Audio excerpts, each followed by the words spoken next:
बिस्मिल्लाहिर्रहमानिर्रहीम, अस्सलाम वालेकुम। पाकिस्तान और दुनिया भर में देखने और सुनने वालों को अब्दुल कादिर का सलाम। पूरा पाकिस्तान लाहौर जलसे की ताज़ा तरीन अपडेट्स लेने में मसरूफ़ है और उधर काजी फाइज ईसा साहब ने एक ताज़ा तरीन ऑर्डर जारी कर दिया है। उसके ऊपर खैर बाद में आते हैं, अगले मरहले में बात करते हैं, लेकिन पहले ज़रा लाहौर जलसे की जो लेटेस्ट अपडेट है ख़त्म होने के बाद और पहले की जो सूरत हाल है उस पर थोड़ा सा तजिया फरमाते हैं। क्योंकि अगर ये बहस चल पड़ी है ना कि जलसा कामयाब था या नाकाम था, हुकूमत कुछ बता रही है, पीटीआई के लोग कुछ बता रहे हैं, एक बात ज़रा क्लियर हो जानी चाहिए कि अगर इमरान खान जलसे की कॉल दे जेल से बैठा और हुकूमतें रुकावटें खड़ी करते तो समझें कि जलसा शुरू होने से पहले कामयाब हो गया। नाकाम होने वाली बात तो फिर दूर रह गई ना, और कितने लोग थे, क्या हिसाब किताब था, वो तो फिर बाद में देखी जाएगी। तो जलसा नो डाउट कामयाब था, क्योंकि जिस माहौल में जलसा हुआ, रुकावटों के बावजूद जलसा हुआ, जिस टाइम फ्रेम के तहत जलसा हुआ कि इतने बजे से इतने बजे तक और जितनी शराइत के साथ, जितनी कंडीशंस के साथ ये हुआ, उस माहौल में इतनी बड़ी तादाद में लोगों का निकल आना, ये नो डाउट कोई और सियासी जमात इस वक्त पाकिस्तान में ऐसी नहीं है जो ऐसा कर सके। दूसरी सियासी जमातें शायद बिल्कुल नॉर्मल हालात में भी इस किस्म का क्राउड इकट्ठा नहीं कर सकती जैसा आज लाहौर में पाकिस्तान तहरीक इंसाफ के जलसे में था। और आज का मैन ऑफ द मैच एक बार फिर अली अमीन गंडापुर ठहरे हैं। अपने वादे के मुताबिक वो जलसागाह तक पहुंचे। किन हालात में पहुंचे, एक के बाद एक रुकावट, एक के बाद एक कंटेनर, वो जिस तरह से पहुंचे उस बंदे ने अपने किए पर मतलब जो वादा उसने किया था वो पूरा करके दिखाया। इतलात के मुताबिक जब उनके लिए जलसागाह पहुंचना एक वक्त में थोड़ा मुश्किल हो रहा था, लग रहा था कि शायद नहीं पहुंच पाएंगे, कितनी की रुकावटें हटा सकते हैं, कितनी की मशीनरी अपने साथ खींच सकते हैं। फिर लोग कहते हैं ना कि ये देखिए मशीनरी साथ लेके चल रहे हैं, तो आप रुकावटें किस किस्म की खड़ी कर रहे हैं, और फिर कह रहे हैं कि नहीं है कोई रुकावट, और फिर वीडियोस भी बता रहे हैं कि देखिए हम ये वीडियो शूट करके लाए हैं, यहाँ पे कोई रुकावट नहीं है। ऑब्वियसली आप वहाँ की तो शूट नहीं करके लाएंगे ना जहाँ पे रुकावट होगी, तो वो टीवी के ऊपर भी बताया जा रहा था। तो बहरहाल लोगों ने तो सारा कुछ देखा ना कि कहाँ कहाँ पर रुकावट थी, कहाँ पर नहीं थी। अगर आप में से लाहौर से देखने वाले लोग हैं तो वो ज़रा बताइए कि क्या रुकावटें थी।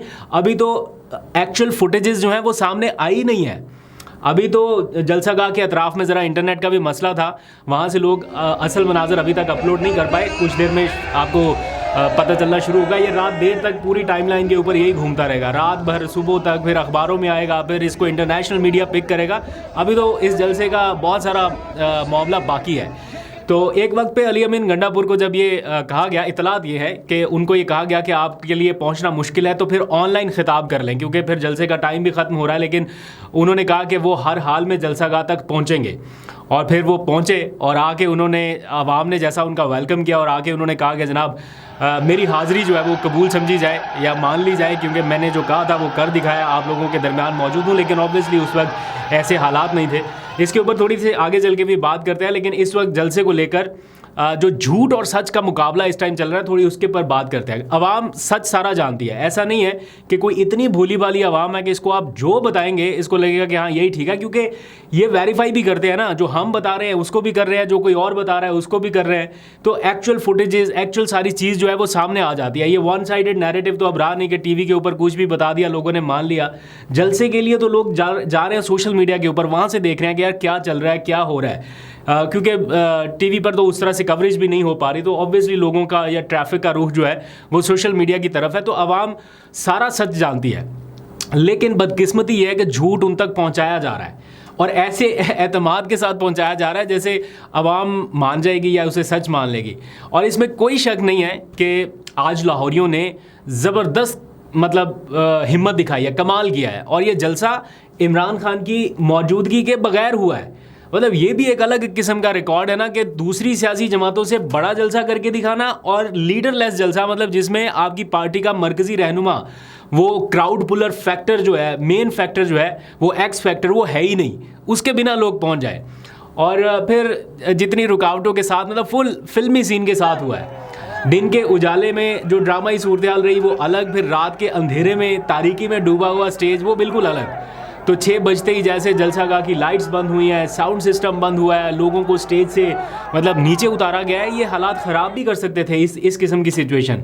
लेकिन पीटीआई की मौजूदा जो उस वक्त की क़यादत थी, उन्होंने दानिशमंदी का मुजाहरा किया। बल्कि मैंने देखा बैरिस्टर गौहर ने बिना किसी रेजिस्टेंस के स्टेज छोड़ दिया, वो नीचे उतर आए स्टेज से, और बाय द वे ये अंधेरे में डूबा हुआ स्टेज और वो आसपास अंधेरा, फिर लोगों ने जो टॉर्च अपने मोबाइल की ऑन की, ये सारे जो मनाजर है ना, ये एक तारीख बन रही है। इंटरनेशनल मीडिया इसको कैसे दिखाएगा इन मनाजर को, उसका तो आपको अंदाज़ा नहीं है, वो कल पता चलेगा जब आएगा। बल्कि अभी जो ऑनलाइन अखबारात हैं या ऑनलाइन जो जरीदे हैं, उन्होंने तो पिक करना शुरू कर दिया है कि मैसिव क्राउड कैसे गैदर हुआ लाहौर में।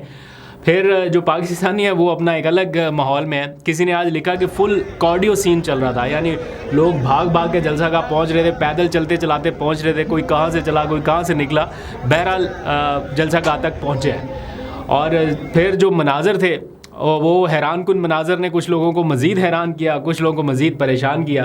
वो सोशल मीडिया में देख रहा था कुछ अपडेट्स लेने के लिए, तो वहाँ पर किसी ने लिखा था कि कश्तियाँ पीटीआई वालों ने जलाई हैं और धुआं कहीं और से निकल रहा है। एनीवेज़, ये सारी सिचुएशन आज के पूरे दिन की रही है। फिर हुकूमती वज़ीरों की एक के बाद एक प्रेस कॉन्फ्रेंस, मतलब मैं देख रहा था, शायद बीच में स्किप हो गया हो कोई तीसरी टाइम। एक बार मैं सुबह में देखा सूबाई वज़ीर इत्तलात टीवी पर बैठी प्रेस कॉन्फ्रेंस फरमा रही है और वो सारा जो भी है वो बताया जा रहा है। और फिर मैं शाम में देखा फिर सूबाई वज़ीर इत्तलात की दोबारा से प्रेस कॉन्फ्रेंस हो रही है।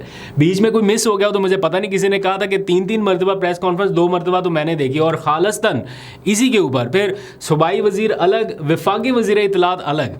मैंने कभी नहीं देखा कि जलसे के मामले पर लेकर हुकूमती वुज़रा इस तरह से back to back press conferences कर रहे हैं। ये मेरा ख्याल है थोड़ी सी हिकमत अमली शायद उनके एंड से ऐसी है, वरना ये इम्पैक्ट अच्छा नहीं जाता कि आप इतना ऐसा लगता है कि वो पैनिक बटन दबा हुआ है कि एक के बाद एक प्रेस कॉन्फ्रेंस हो रही है और ये बताया जा रहा है कि बस 1600 लोग, बस देखें मैक्सिमम 3000 लोग। और मैं एक वज़ीर की प्रेस कॉन्फ्रेंस सुन रहा था, शायद आपने भी सुनी हो, वो जनाब बता रहे थे नाम ले लेके फलां पीटीआई का रहनुमा, उन्होंने लिस्ट हाथ में पकड़ी हुई है कि फलां पीटीआई का रहनुमा इतने बंदे अपने साथ लेके एंटर हुआ है, फलां पीटीआई का रहनुमा इतने लोगों को इतनी गाड़ियां लेके साथ एंटर हुआ है, और हर बंदे का अलग अलग प्रोफाइल। मतलब इतना टाइम लगाया, इतनी एनर्जी लगाई, इतना कुछ काउंट किया, इतने रिसोर्सेज लगाए, इतने कंटेनर्स लगाए। सोचे कितना पैसा खर्च किया होगा, कितने वसाइल गए होंगे खाली इस जलसे को ये बताने के लिए कि ये तो कुछ भी नहीं था जी, ये तो ऐसे ही था, बस चंद 100 लोग पहुँचे होता। हालांकि हकीकत लोग जानते हैं, उन तक पहुँच चुकी है। आज के जलसे में अच्छी बात जो थी वो ये थी कि तलखियाँ थोड़ी सी कम रही हैं। मतलब वो अग्रेसिव जो पिछली मरतबा कुछ लोगों को शिकायत थी कि बहुत सख्त रवैया हो गया, इस बार वो नहीं था। बल्कि मैंने देखा जरताज गुल ने फ़ौज के हक़ में नारेबाजी की, इमरान खान के हक़ में नारेबाजी की।